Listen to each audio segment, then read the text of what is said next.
was about gap time.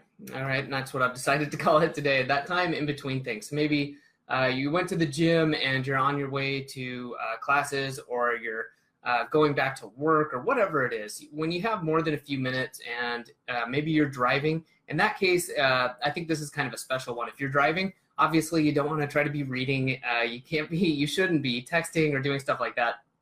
Probably keep the communications to a minimum. And I think that in that case, the audiobook and podcast option is really your go-to.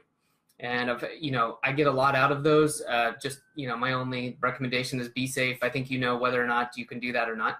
But I really used to love doing that. I don't drive as much now. We moved to the Bay Area. I spend a lot of time walking though, either just to go somewhere or just get out and go for a walk. And I've got this little one of these little like Bluetooth one-ear headsets, which I like having so I can hear around me and I'm not surprised, obviously, by traffic or people around me.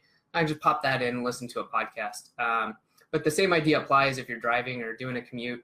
Listen to a podcast or have your favorite audio book and just have that queued up and ready to go. And I'll come back to that because there's an important side thing to this about having it ready to go. Some other ones, depending on what you're doing, maybe you're taking a bus, you're taking a train, flying, whatever it is you're doing, then, that kind of opens up your possibilities where, obviously you're not driving and you don't have to pay attention to something else. Reading is a really good way to catch up. If you've got, obviously a Kindle, hardbound book, an actual book, something you want to read, and then using something like Pocket, which I believe is available on Android and iOS. And you can install like the little extension for your browser. If you come across an article, maybe you want to read it later, you can just click the button, you can give it a tag, whatever you want to do, and it just goes into your Pocket collection, and then you can pull that up later for times like this where you have something you want to read. So maybe, it's learning, it's fun, it's whatever it is you want, but that way you have it saved for later, and it's really easy to access. Excuse me. The other one I think is really interesting is Coursera. And, there's several of these like Khan Academy, Coursera. Trying to think of the big one. Oh, Udemy, or I always mispronounce it, but online courses, basically.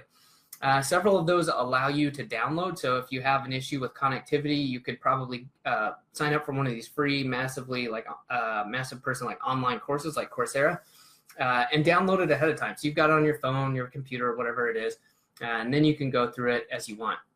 So I recently went through the Learning How to Learn course, which was really cool, and hadn't used Coursera, I think, in years. And went on. It's really intuitive, really smooth. It did allow you to download the videos, so if you're offline, you could do those. So that was really, really helpful. Okay, and then I think the most important part of this is that you have what you need prepared ahead of time, because I think that's what stops a lot of people is, oh, I've got my commute, but I got in the car and started driving and I haven't, queued anything up and I can't stop. Or I'm done with the gym and I'm on the train to go somewhere else, but now I don't have my Kindle on me. Or so doing this stuff ahead of time. And so, that's building a habit. And so whether that's setting a reminder in the morning to, okay, I need to grab my little Bluetooth headset and pop that in my bag, or I always keep it in my bag, I check these 3 things in the morning. I take my Kindle, a headset, and my phone and make sure they're charged. Whatever it is for you. Obviously, this is different depending on what you do.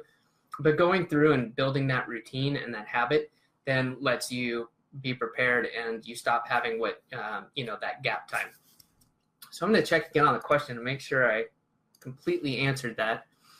So micro between events, when I sum those up, and it's difficult to keep track of time. Yeah, so I think my just closing comments on this is just, it depends on the amount of time. If it's shorter periods of time, maybe under 30 minutes, I really do think that using these for reading, listening to a podcast, listening to an audiobook, something like that is more appropriate.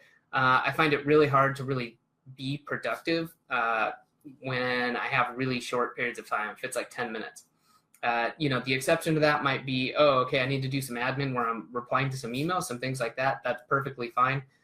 You can do that. And then if you want to track this stuff a little bit better, you can use some tools. I know I believe Rescue Time has, they have an Android app. So you could use that if you want to do it mobily while you're on the go, and it'll track what you're using on your phone, or enter some manual time to see what you're doing. You can say, oh, I was commuting and I, listened to a podcast or something.